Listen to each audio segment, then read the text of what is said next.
안녕하세요. 바이브 코더 양씨입니다. 많은 분들이 바이브 코딩을 통해 내가 원하는 웹사이트를 만들다 보면 어느 순간 무언가를 하나 고치려다 와르르 무너지는 경험을 해보신 적이 있을 겁니다. 이와 관련해서 AI에게 입력하는 문장과 용어 즉 프롬프트가 어떤 식으로 되어 있는지에 따라 이와 같은 문제가 발생할 확률을 매우 좌지우지하게 됩니다. 웹사이트에 들어가는 여러가지 요소들은 모두 각각 이름이 존재하며 그것들이 하나하나 자기 자리에서 자리를 잡고 있다 보니 완성도 있는 하나의 웹사이트로 탈바꿈하게 됩니다. 이런 부분을 불명확하게 작성한다거나 오기명하다 보면 AI는 그 의미를 잘 못 파악하고 이상한 결과를 만들게 되기 마련입니다. 물론 작성하는 프롬프터의 의중을 파악하고 그 결과를 잘 만들어낸다면 좋겠지만 아직까지는 그리고 아마도 근시일 내까지는 프롬프트를 입력하는 당사자의 의중을 파악하는 것까지는 꽤 오래 걸릴 것입니다. 그런 차원에서 우리가 명확하게 잘 적시한다면 그에 맞게 좋은 답변으로 결과를 만들어줄 겁니다. 물론 좀 불명확하다고 하더라도 그것에 대해 여러가지 방향으로 다양하게 설명한다면 그런 불명확함도 명확해질 겁니다. 잘 못 설명한 것들이 수정되어서 궁극적으로는 의도한 대로 간다는 뜻이죠. 그런 측면에서 명확하게 요청사항을 작성하거나 혹은 내용을 매우 구체적으로 작성하는 것이 매우 중요하다는 것입니다. 추후에 프롬프트와 관련해서 어떤 영향이 있는지에 대해서 자세하게 한번 다룰 예정이니 그때 다시 한번 자세하게 말씀드리도록 하겠습니다. 그래서 오늘 이야기할 주제는 UI UX 중에서도 UI 용어에 관한 것입니다. UI는 디자인에서 많이 다루는 용어이기도 하지만 우리가 매우 자주 접하는 것이기도 합니다. 우리가 보는 모니터와 핸드폰의 화면에 비치는 모든 것이 모두 다 UI를 뜻하고 그것은 그 안의 요소라는 이름으로 표현될 겁니다. 그래서 그 모든 것이 어떤 이름을 가지고 있는지에 대해서 명확하게 설명할 수 있다면 그것들을 가지고 우리가 정확하게 요구하면서 원하는 것을 만들어 나갈 수 있게 된다고 생각합니다. 이 내용을 작성하기에 앞서 간단한 문서를 통해 우리가 다룰 내용을 먼저 짚어보고 가도록 하겠습니다. 해당 문서는 내용과 댓글에 링크로 남겨놓도록 할 테니 잘 참고해 보시고 작업에 활용해 보시길 바랍니다. 그럼 본론으로 들어가 보도록 하겠습니다. 우선 여느 때와 다름없이 러버블로 가서 우리가 만들 웹사이트 초안을 구현해 달라고 요청했습니다. 이때 제가 작성한 문구는 이 웹사이트를 구축하기 위해 첫 번째로 한 것은 챗GPT의 초안을 만들어 달라고 했습니다. 제가 알고 있는 UI UX와 관련된 내용을 모두 구체적으로 하나하나 넣고 챗GPT를 통해 그것들을 쉽게 설명해 달라고 요청했습니다. 그 뒤에 해당 내용을 실제 요소로 반영한 웹사이트 서비스를 만들어 달라고 요청했습니다. UI UX를 하나씩 설명하기 위해 예시 웹사이트가 만들어졌고요. 이 일을 좀 더 효율적으로 설명하기 위해 제가 각 요소마다 호버링을 할 때 툴팁이 나오게 해달라고 요청했는데 이 부분은 최근 러버블의 크레딧 정책이 바뀌었는지 이번 입력만에 오늘 할당된 크레딧을 모두 소모해서 유료로 전환을 요청해서 그냥 이대로 설명드리도록 하겠습니다. 이를 위해 해당 웹사이트를 퍼블리싱 처리해 보도록 하겠습니다. 이 웹사이트 링크 역시 내용과 댓글에 넣어두도록 하겠습니다. 일단 처음에 보는 웹사이트는 우리가 아는 일반적인 웹사이트처럼 생겼습니다.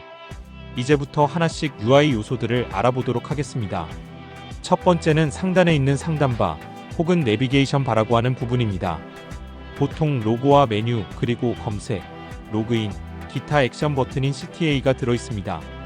제일 처음 나오는 로고는 클릭 시 보통 홈으로 이동하게 구현되는 경우가 많고 그렇기 때문에 호버 시에 클릭이 가능한 클릭허브랑 커서 모양으로 바뀝니다. 현재는 구현되지 않았는데 이를 수정한다면 로고를 호버링하면 클릭허브락에 바꿔주고 클릭 시 홈으로 이동하게 해줘라고 하면 명확하게 요구사항이 전달되어 구현될 겁니다. 중앙의 기본 개념, UI 요소 등등은 우리가 흔히 말하는 메뉴입니다. 메뉴는 하나의 큰 카테고리로서 역할을 하며 각 요소마다 클릭 시 별도의 페이지로 이동하는 경우가 있고 최근에 브랜드 홈페이지 같은 경우는 한 개의 랜딩 페이지로 모든 자료를 설명해야 하기 때문에 각 영역으로 연결되게 해놓는 경우도 있습니다. 다음은 검색창입니다. 검색창이란 이름은 서치 윈도라고도 불리며 그 안에는 돋보기 모양의 아이콘이 있고 용어 검색이라고 쓰인 글은 플레이스 홀더라고 불립니다. 아이콘은 검색창임을 나타내고 플레이스홀더는 여기에 글자를 입력하라고 예시를 나타내며 알리는 경우나 가이드 역할을 합니다. 검색창에 글자를 넣는 곳을 인풋 필드라고 하며 인풋 글자의 글자 수 제한을 보통 둬야 합니다. 그래야 올바른 결과로 나타나기 때문인데 간단하게 개발이 된 상태이기 때문에 별도의 글자 수 제한은 적용되지 않아서 많은 수의 글자 수를 입력하더라도 제한 없이 입력이 가능합니다. 추후에 이렇게 유저가 입력이 가능한 모든 인풋 필드는 모두 명확하게 글자 수를 제한해 놓는 것이 좋습니다. 그렇지 않으면 데이터베이스에 뜻하지 않은 글자 수의 내용이 들어가다 보니 데이터베이스 자체에서 오류가 발생하는 경우도 본 적이 있습니다. 그 다음 영역은 히어로 섹션이라고 합니다. 유저가 처음 웹사이트에 접속했을 때 가장 먼저 대문짝만하게 보이는 곳을 뜻하며 대개 이곳에서 한 줄의 핵심 문구를 통해 우리 서비스를 명확하게 알리고 서브 타이틀을 통해 좀 더 내용을 더합니다. 그리고 오른쪽에 이미지를 통해 좀 더 수월한 가시성을 확보하는 역할을 합니다. 서브 타이틀 아래에는 CTA라는 버튼이 있어서 유저가 무엇을 해야 할지 명확하게 안내합니다. 지금까지를 헤더라고 표현할 수도 있고 상단 섹션이라고도 표현할 수도 있습니다. 그 다음은 중간 레벨에 해당하는 영역입니다. 우선은 간단하게 살펴보니 내용이 많은 것 같네요. 하나씩 설명드리도록 하겠습니다. 이 카테고리별 학습은 랜딩 페이지의 특성상 서비스에 대한 설명을 알려주는 곳입니다. 그래서 우리의 서비스가 무엇을 나타내려 하는가에 대해서 구체적이어야 하고 쉽게 설명되어야 합니다. 그러다 보니 보통 카드 형태의 UI 요소를 많이 쓰기도 합니다. 지금처럼 단계별로 하나씩 구조를 파악하면 어떤 식의 학습이 되겠구나라는 것을 깨달을 수 있습니다. 그 요소에 대해서 설명드리자면 하나의 카드 내에 다양한 요소들이 추가적으로 배치되어 있는데 매우 전형적인 포지션이라 설명드리기 쉽습니다. 첫째는 아이콘이 있고 그 아래 카드의 의미를 나타내는 타이틀이 있습니다. 그 아래 설명 내용이 있고 그것들을 함축적으로 표현하는 해시태그 혹은 태그가 있습니다. 오른쪽 상단에는 배지라는 것을 통해 추가적인 정보를 더합니다. 각 역할이 주는 목적이 명확하니 해당 부분을 잘 파악해 보시길 바랍니다. 추가적으로 호버링을 할 때 카드가 살짝 움직이는 애니메이션이 들어가 있습니다. 호버링은 마우스를 특정 요소 위에 올려놓았을 때 반응을 설명할 때 쓰는 용어이며 애니메이션은 보통 움직이는 것을 표현할 때 쓰는 표현입니다. 이런 식으로 요소들을 단순히 카드 형식으로 배치하는 것으로 끝나는 것이 아닌 호버링과 애니메이션을 더한다면 서비스의 품질이 한층 더 확 업그레이드 됩니다. 다음은 데모 컨트롤 부분입니다. 실제로 저런 UI 용어들을 사용해 보면서 무엇인지를 테스트 혹은 점검해 보는 역할을 위해 만든 것으로 보입니다. 이번 섹션의 타이틀과 서브 타이틀을 보시면 관련 내용을 보다 더 쉽게 이해하실 수 있습니다.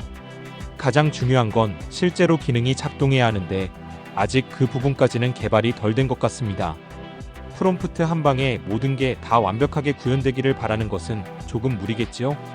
그리고 하단의 푸터라는 영역으로 웹사이트에 대한 정보의 나열이 중심이 되는 부분입니다.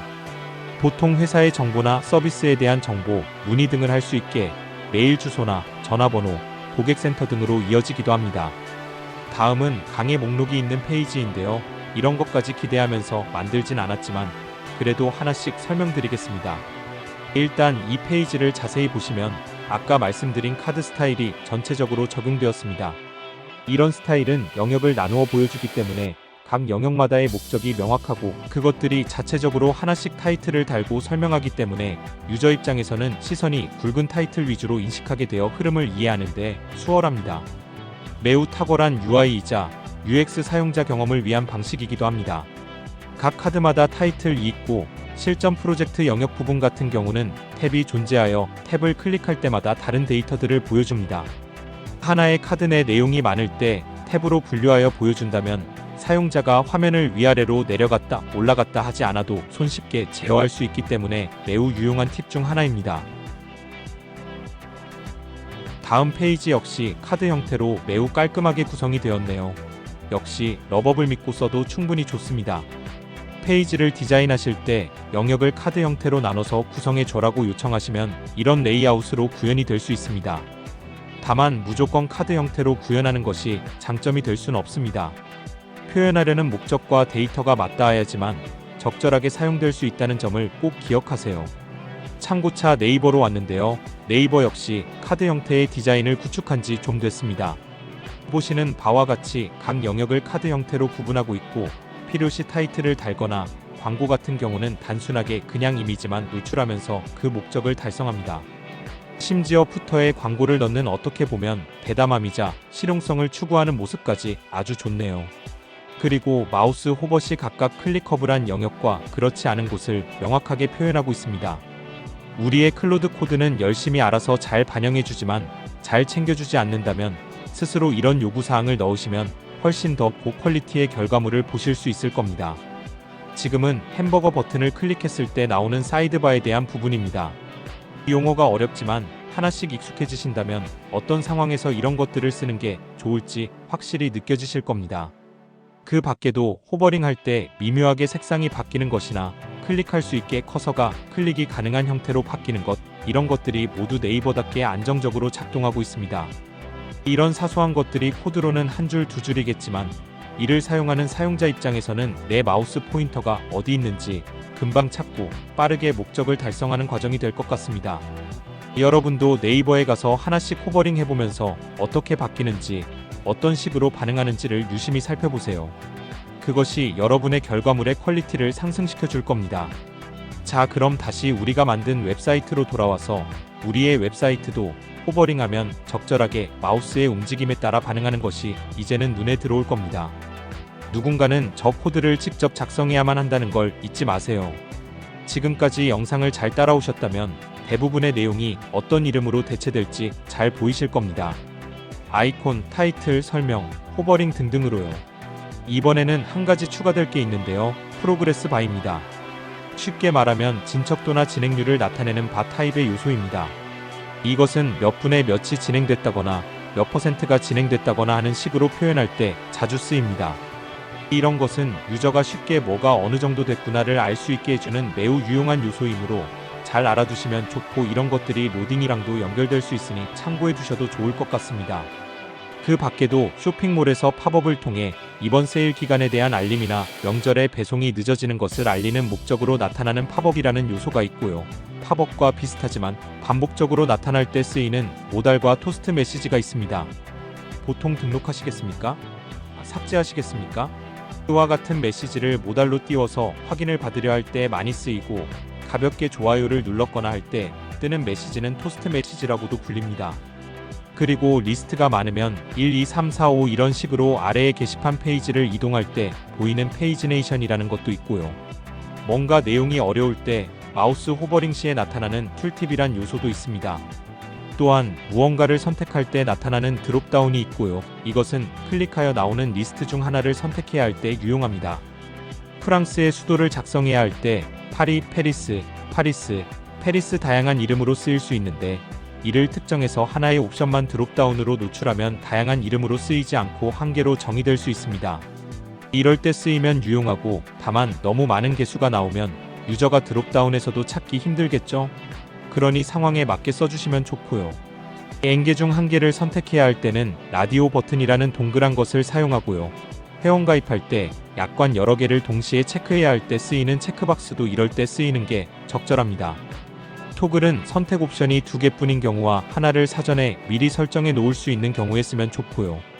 마지막으로 슬라이더를 통해 날짜나 금액 같은 숫자, 범위를 조절할 때 많이 사용됩니다.